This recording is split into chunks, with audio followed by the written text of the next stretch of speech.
ಅವ್ರು ಬೇಕಾದ್ರೆ ಆ ಯಲಹಂಕದಲ್ಲಿ ಏನು ಬೇಕೋ ಮಾಡ್ಕೊಂಡು. ವೈಯಕ್ತಿಕವಾಗಿ ನಾನು ಸಂದೀಪ್ ರೆಡ್ಡಿ ಅವರಿಗೆ ವಿರೋಧಿ ಅಲ್ಲ, ನಾನು ಸಂದೀಪ್ ರೆಡ್ಡಿ ಅವರಿಗೆ ಪರನೂ ಅಲ್ಲ. ಬರ್ತಕ್ಕಂಥ ದಿನಗಳಲ್ಲಿ ಈ ಭಾರತದಲ್ಲಿ ಬಿಜೆಪಿ ಯಾವ ಸ್ಥಿತಿ ಇತ್ತೋ 4 ರಿಂದ 5 ಸಾವಿರ ಆ ಸ್ಥಿತಿಗೆ ಬರೋದ್ರಲ್ಲಿ ಎರಡನೇ ಮಾತಿಲ್ಲ. ಬ್ಯಾಕ್ವರ್ಡ್ ಕಮಿಟಿನ ಯಾಕೆ ಪರಿಗಣಿಸಿಲ್ಲ? ಜಿಲ್ಲಾಧ್ಯಕ್ಷರ ಒಂದು ನೇಮಕ ಯಾವ ರೀತಿ ಸರಿ ಅನ್ನೋದನ್ನ ಪ್ರಶ್ನೆ ಮಾಡ್ಲಿಕ್ಕೆ ನಾನು ಇಲ್ಲಿ ಕೂತಿದ್ದೇನೆ. ಪಕ್ಷಕ್ಕಿಂತ ಹೆಚ್ಚು ಶಕ್ತಿ ನಮ್ಮ ನಾಯಕರಿಗಿದೆ.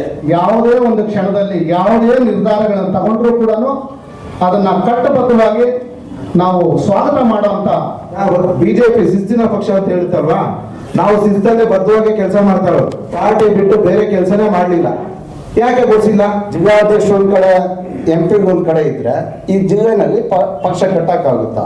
ಇವತ್ತು ಚಿಕ್ಕಬಳ್ಳಾಪುರ ಜಿಲ್ಲಾ ಅಧ್ಯಕ್ಷರನ್ನಾಗಿ ನಿನ್ನೆ ನೇಮಕ ಮಾಡಿರೋದ್ರ ಬಗ್ಗೆ ಇಡೀ ನಮಗೂ ಮತ್ತು ಜಿಲ್ಲಾ ನಾಯಕರಿಗೂ ಕಾರ್ಯಕರ್ತರಿಗೂ ತುಂಬ ಬೇಸರವಾದಂಥ ಸಂಗತಿ. ಜಿಲ್ಲಾಧ್ಯಕ್ಷರನ್ನ ನೇಮಕ ಮಾಡಿದ್ರು, ಆಕಾಂಕ್ಷಿಯಾಗಿ ಕರೆದಾಗ ನಮ್ಮಲ್ಲೇ ಸುಮಾರು 3-4 ಜನ ನಾವು ಇದ್ರಿ. ನಾವು ಅವರು ಅಬ್ಸರ್ವೇಷನ್ ಅವ್ರಿಗೆ ಹೇಳಿದ್ರಿ, ನಮ್ಮ ಲೋಕಸಭಾ ಸದಸ್ಯರಿಗೆ ಯಾರಿಗೆ ಹೇಳಿದ್ರು ಅವ್ರು ಮಾಡಿ ನಮ್ಮದು ಸಹಮತ ಇದೆ ಅಂತಕ್ಕಂಥದ್ದು ನಾವು ಮಾಹಿತಿಯನ್ನು ಕೊಟ್ಟಿದ್ರಿ. ಆದರೆ ಒಬ್ಬ ಲೋಕಸಭಾ ಸದಸ್ಯರು, ಮಾಜಿ ಮಂತ್ರಿಗಳು ಈ ಭಾಗದಲ್ಲಿ ಬಿಜೆಪಿ ಪಕ್ಷವನ್ನು ಕಟ್ತಕ್ಕಂಥವರನ್ನು ವಿಶ್ವಾಸಕ್ಕೆ ತೆಗೆದುಕೊಂಡೆ, ಅವರ ಗಣನೆಗೆ ತೆಗೆದುಕೊಂಡೆ ಏಕಾಏಕಿ ಜಿಲ್ಲಾಧ್ಯಕ್ಷರು ಮಾಡ್ತಾರಂದ್ರೆ ಎಂಥ ಪರಿಸ್ಥಿತಿ ಇರುತ್ತೆ ತಾವು ಯೋಚನೆ ಮಾಡಬೇಕಾಗುತ್ತೆ. ಅದು ಮಾಡಿದಾಗ ಪಕ್ಷ ಕಟ್ಟಕ್ಕಾಗುತ್ತಾ?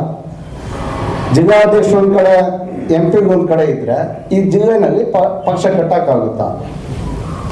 ಆದ್ರಿಂದ ನಿನ್ನೆ ಮಾಡಿರ್ತಕ್ಕಂಥದ್ದು ಜಿಲ್ಲಾ ಅಧ್ಯಕ್ಷರದು ತುಂಬ ನಮ್ಮ ನಾಯಕರದು, ನಮ್ಮ ಕಾರ್ಯಕರ್ತರದು, ಪ್ರತಿಯೊಬ್ಬರದು ವಿರೋಧ ಇದೆ.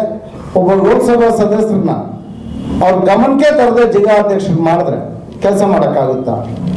ಆದ್ರಿಂದ ಇನ್ನೂ ಕಾಲ ಮಿಂಚಿಲ್ಲ.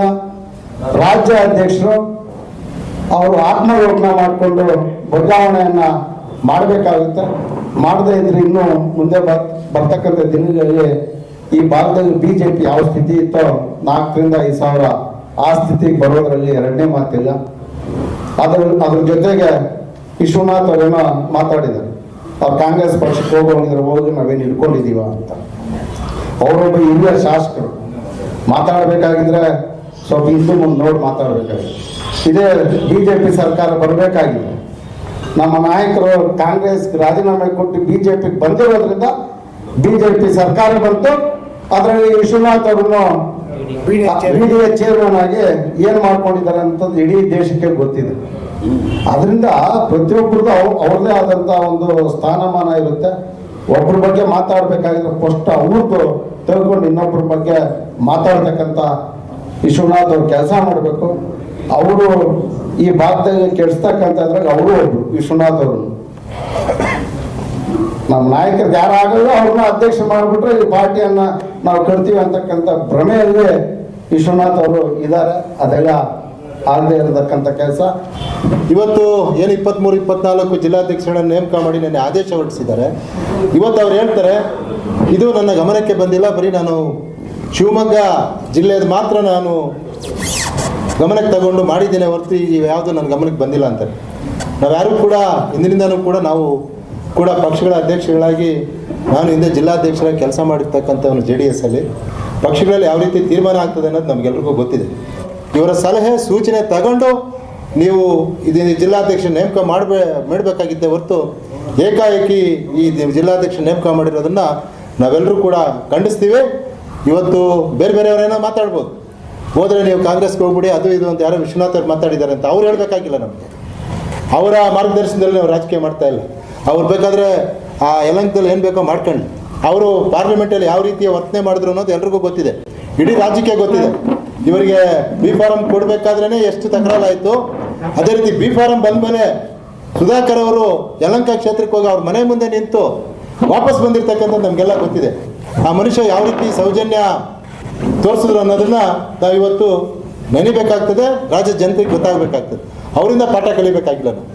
ನೀವು ಹಿಂಬಾಲಕರ ಸಲಹೆ ಸೂಚನೆಗಳು ತಗೊಂಡೋದ್ರೆ ಖಂಡಿತ ಈ ರಾಜ್ಯಕ್ಕೆ ಒಳ್ಳೆಯದಾಗೋದಿಲ್ಲ. ಭಾರತೀಯ ಜನತಾ ಪಕ್ಷ ನೀವು ಕಟ್ಟಲಿಕ್ಕೆ ಸಾಧ್ಯ ಇಲ್ಲ. ಹಾಗಾಗಿ ಇವತ್ತು ನಿಮ್ಮ ತಂದೆಯವರ ಮಾರ್ಗದರ್ಶನ ತಗೊಳ್ಳಿ. BJPಯಲ್ಲಿ ಇರ್ತಕ್ಕಂಥ ಎಲ್ಲ ಹಿರಿಯರನ್ನು ವಿಶ್ವಾಸಕ್ಕೆ ತಗೊಂಡು ಪಾರ್ಟಿ ಕಟ್ಟಿದ್ರೆ ಈ ಪಾರ್ಟಿ ಉಳಿತದೆ, ಇಲ್ಲದೇ ಇದ್ದರೆ ಈ ಪಾರ್ಟಿ ಉಳಿಯೋದಿಲ್ಲ ಅನ್ನೋ ಮಾತನ್ನು ಈ ಸಂದರ್ಭದಲ್ಲಿ ಹೇಳಿ, ಇದನ್ನು ಏನು ಇವತ್ತು ನೀವು ಮಾಡಿರ್ತಕ್ಕಂಥ ನೇಮಕಾತಿ ಆದೇಶವನ್ನು ಯಾವ ರೀತಿ ನೀವು ಪರಿಶೀಲನೆ ಮಾಡಿ ಸುಧಾಕರ್ ಅವರ ವಿಶ್ವಾಸಕ್ಕೆ ತಗೊಂಡು ಇದನ್ನು ಮಾಡಿದ್ರೆ ಮಾತ್ರ ಈ ಭಾಗದಲ್ಲಿ ಪಕ್ಷ ಉಳಿತದೆ, ಇಲ್ಲದಿದ್ರೆ ಉಳಿಯಲ್ಲ ಅನ್ನೋ ಮಾತನ್ನು ಹೇಳಿ, ಇವತ್ತು ಜಿಲ್ಲಾಧ್ಯಕ್ಷರ ಒಂದು ನೇಮಕ ಯಾವ ರೀತಿ ಸರಿ ಅನ್ನೋದನ್ನ ಪ್ರಶ್ನೆ ಮಾಡಲಿಕ್ಕೆ ನಾನು ಇಲ್ಲಿ ಕೂತಿದ್ದೇನೆ. ನನ್ನ ಜೊತೆ ಹಿರಿಯರಾಗಿರ್ತಕ್ಕಂತಹ ನಮ್ಮ KV ನಾಗರಾಜಣ್ಣರವರು ಭಾರತೀಯ ಜನತಾ ಪಕ್ಷ ಆಡಳಿತದಲ್ಲಿದ್ದಾಗ 2 ಬಾರಿ ಏನು ರಾಜ್ಯ ಮಟ್ಟದ ನಿಗಮ ಮತ್ತು ಮಂಡಳಿಗಳಲ್ಲಿ ಒಂದಾದಂತಹ ಮಾವು ಮಂಡಳಿ ಮತ್ತು ಖಾದಿ ಗ್ರಾಮೋದ್ಯೋಗ ಈ ಎರಡಕ್ಕೂ ಸಹ ಅಧ್ಯಕ್ಷರಾಗಿ 2 ಅವಧಿ ಸೇವೆ ಸಲ್ಲಿಸಿದ್ದಾರೆ. ನಾನು ಬೆಂಗಳೂರು ಮಹಾನಗರ ಸಾರಿಗೆ ಸಂಸ್ಥೆಯ ಉಪಾಧ್ಯಕ್ಷನಾಗಿ 1 ಅವಧಿಗೆ ಸೇವೆಯನ್ನು ಸಲ್ಲಿಸಿದ್ದೇನೆ. ನಿನ್ನೆ ನಡೆದಂತಹ ಸಭೆಗೆ ಯಾಕೆ ನಾಗರಾಜಣ್ಣವ್ರಿಗಾಗ್ಲಿ ನನಗಾಗ್ಲಿ ಆಹ್ವಾನ ಇಲ್ಲ? ಇದು ಪ್ರಶ್ನೆ ಮಾಡ್ಬೇಕಾ ಬೇಡವಾ? ಸೊ ಇದು ಯಾಕೆ ಆಹ್ವಾನ ಇಲ್ಲ ಅಂದಾಗ ಇದು ತರಾತುರಿನಲ್ಲಿ ಯಾವುದೋ ಒಂದು ರೀತಿ ಅವರಿಗೆ ಬಂದಿರತಕ್ಕಂತ ಆದೇಶವನ್ನ ಪಾಲಿಸಲಿಕ್ಕೆ ನಮ್ಮನ್ನೆಲ್ಲರನ್ನೂ ಸಹ ಒಂದು ರೀತಿ ಗಣನೆಗೆ ತೆಗೆದುಕೊಳ್ಳದ ಹಾಗೆ ಇವರು ಬಂದ್ರೆ ಇವರು ಡಾಕ್ಟರ್ ಸುಧಾಕರ್ ಪರವಾಗಿ ಮಾತನಾಡ್ತಾರೆ ಅಂತಕ್ಕಂಥ ರೀತಿನಲ್ಲಿ ನಾನು ನಮ್ಮಿಬ್ಬರ ಹೆಸರನ್ನ ಮಾತ್ರ ಹೇಳಿದೆ. ಇಲ್ಲಿ ಕೂತಿರ್ತಕ್ಕಂಥ ಅನೇಕ ಜನರನ್ನ ನಿನ್ನೆ ಸಭೆಗೆ ಕರೆದೇ ಇಲ್ಲ.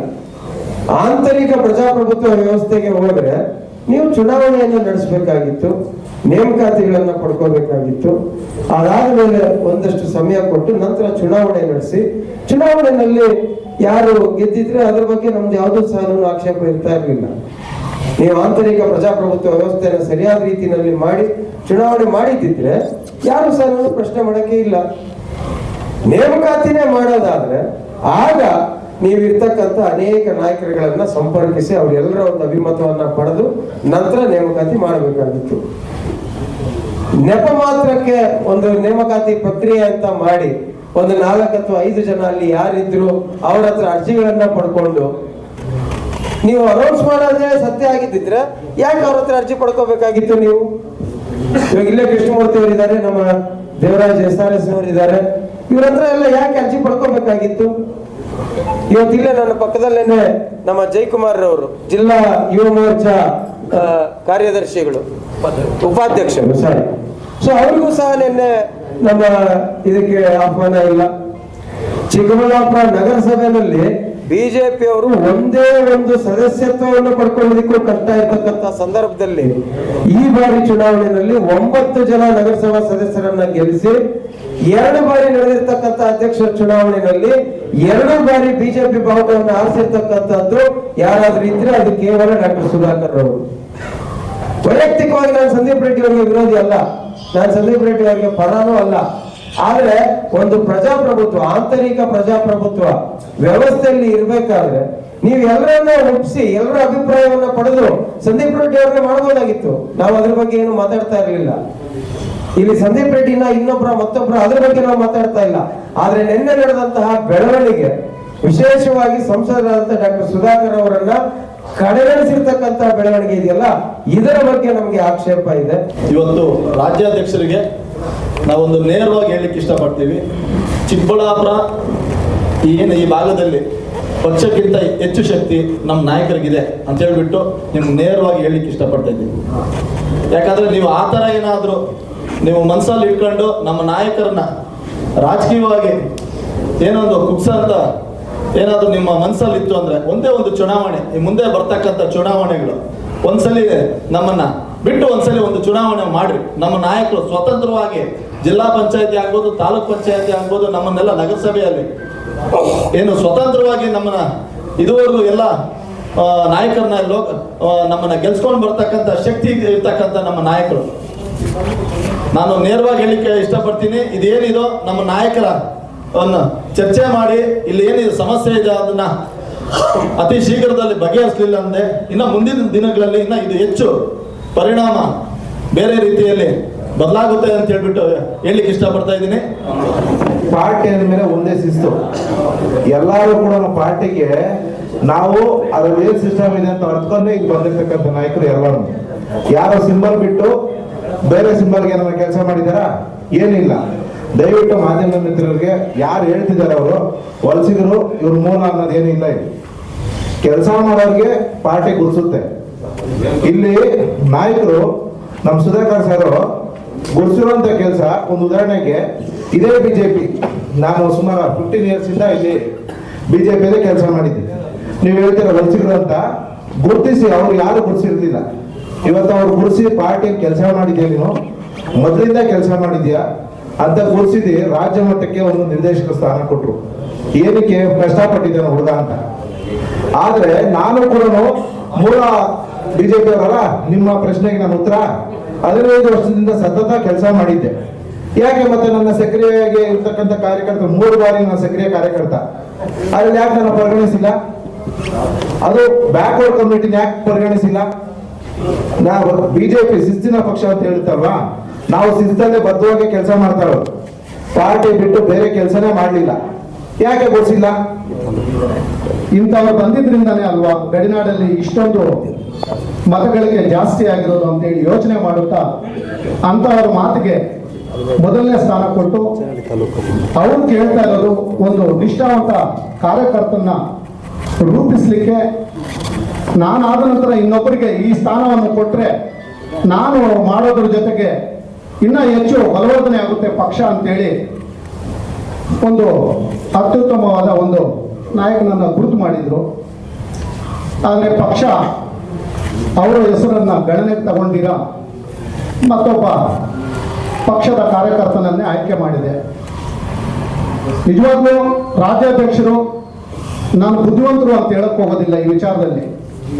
ಅವರಿಗಿಂತ ಬುದ್ಧಿವಂತರನ್ನ ನಾನು ಮುಂದೆ ಬಿಟ್ಕೊಳ್ಬಾರ್ದು ಅಂತೇಳಿ ನಮ್ಮ ನಾಯಕರಾದಂಥ ಡಾಕ್ಟರ್ ಕೆ ಸುಧಾಕರ್ ಅವ್ರನ್ನ ಕಡೆಗಣಿಸಿದ್ದಾರೆ. ರಾಜ್ಯಾಧ್ಯಕ್ಷರು ಆಗುವಂತ ಲಕ್ಷಣ ಇವರಲ್ಲಿ ಜಾಸ್ತಿ ಇದೆ. ಮುಂದೊಂದು ದಿನ ಈ ಪಕ್ಷದಲ್ಲಿ ನನ್ನ ಹಿಡಿತ ಹೋಗಿ ಸಿಎಂ ಆಗುವಂತ ಚಾನ್ಸಸ್ ಇವ್ರಿಗೆ ಜಾಸ್ತಿ ಇದೆ ಅಂತೇಳಿ ಇವರ ಒಂದು ವೇಗನ ಇಲ್ಲಿಗೆ ಕಟ್ ಮಾಡಬೇಕು ಅಂತೇಳಿ ದಿನೇ ದಿನೇ ಅವ್ರನ್ನ ಕಡೆಗಣಿಸ್ತಾ ಬರ್ತಾ ಇದ್ದಾರೆ.